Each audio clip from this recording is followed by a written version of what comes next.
you've been a very outspoken advocate of the need for the free exchange of ideas, because in the end, I guess that's what freedom of speech is really about. And yet, increasingly, the free exchange of ideas takes place now on the very things we're using, massive social media platforms like Twitter and Facebook. In October 2020, you were actually banned from Facebook. You've also had issues with Twitter. Of course, President Trump now has been banned from Twitter. It was interesting to see the global response, because there were many people from left of centre, I think, who very honourably said this is not a good thing. But nonetheless, it's happened. We've seen alternative platforms like Parler shut down. Last year, you tweeted, I thought very significantly, social media platforms, I'm quoting here, are innovating a new totalitarianism. The key, selective enforcement of vague rules triggered by user reports. Now, totalitarianism is a strong word. Would you distinguish between the hard totalitarianism of a Stalin or a Mao and a soft totalitarianism that may be emerging in the West? Would you make a distinction there? Oh, absolutely. The purpose of totalitarianism is basically the concentration and maintenance of power.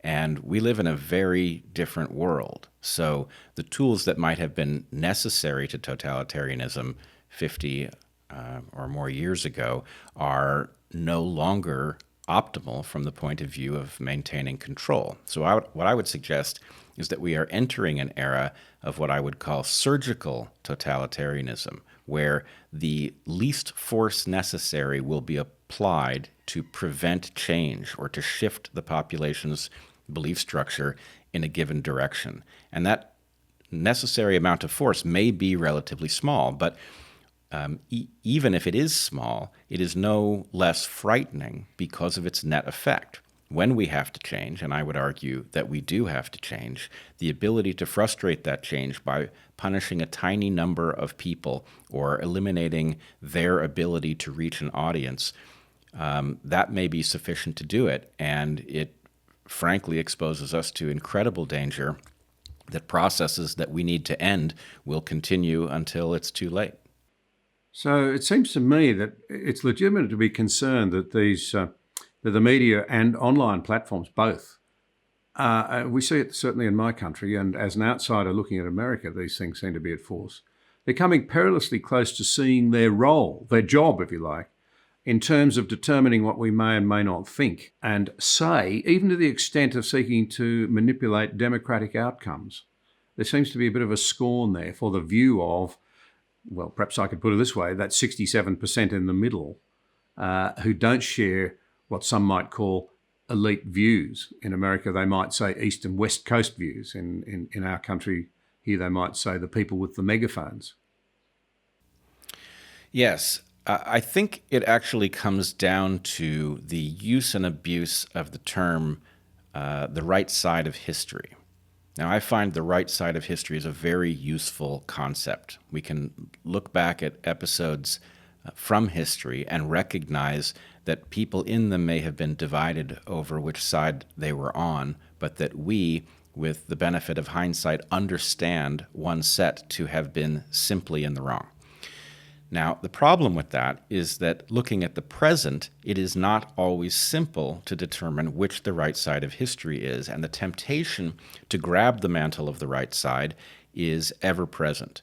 So what we effectively have is the arrogance of, at the moment, especially the blue team, those aligned with the Democrats in the U.S., who believe that they are so correct about the state of society and the direction in which we should move that they effectively have the moral authority to stamp out alternative opinions. And nothing could be more frightening, because not only are the people in charge of deciding what the acceptable opinions are utterly fallible, and not only are the issues in question incredibly complicated, but the corruption of the system is absolutely out of control. So we have a system of perverse incentives that cause things that are absolutely hazardous to the public to be advanced in ostensibly in the public's interest.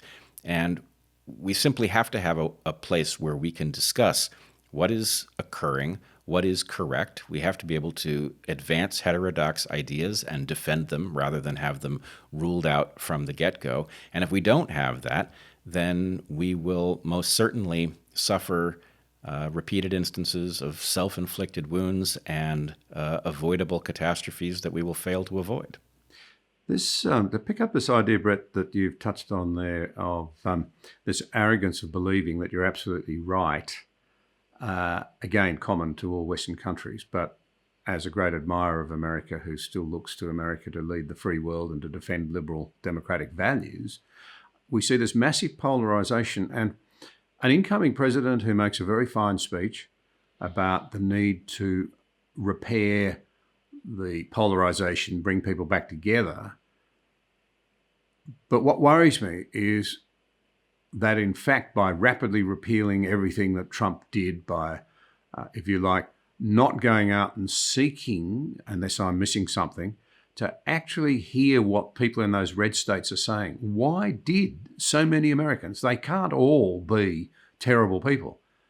To suggest that they're all deplorables is to say that huge chunks of the American people are just unworthy, that they're deplorable.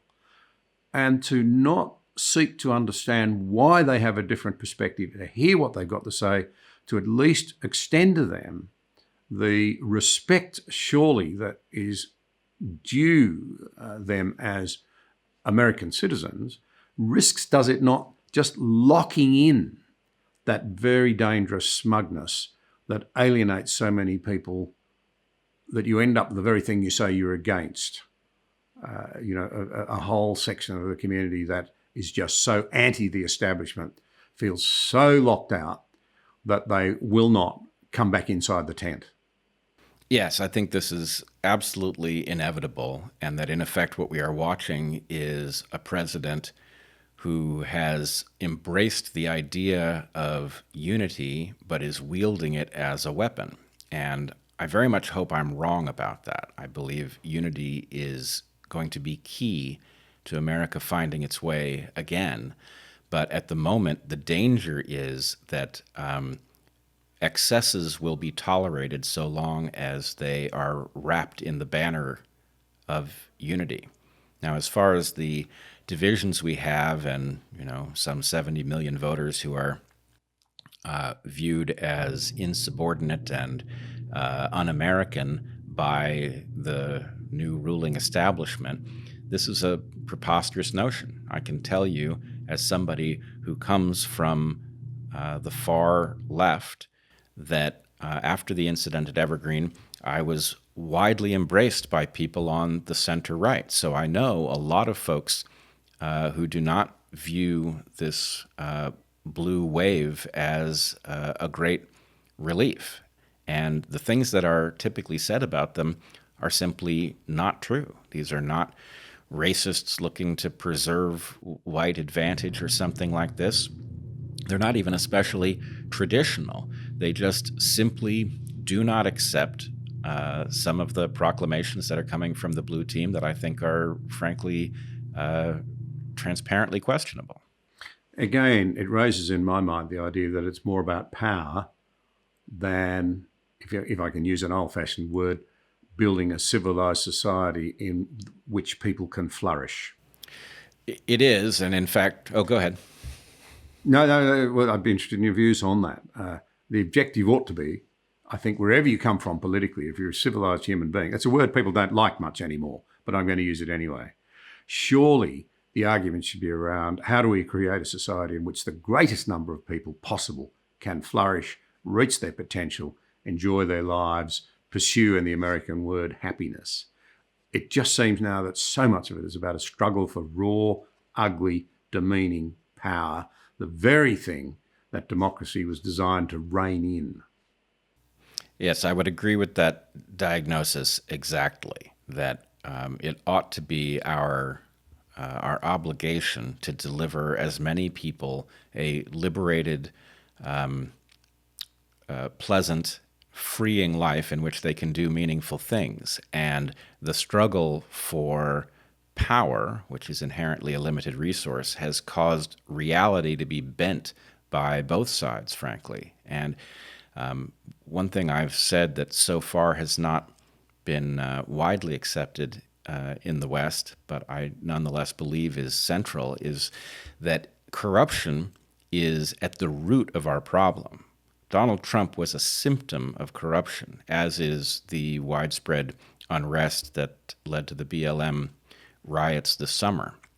There is a widespread, widely held view that something is wrong, that the system is rigged, and I think it's correct. Now, the fact that people who believe that latch on to false notions of what it is that is causing the dysfunction is perhaps inevitable, but that we are divided is really about two cynical parties battling for power and using the public good as a tool and a weapon. Thank you for watching this episode. We appreciate your support.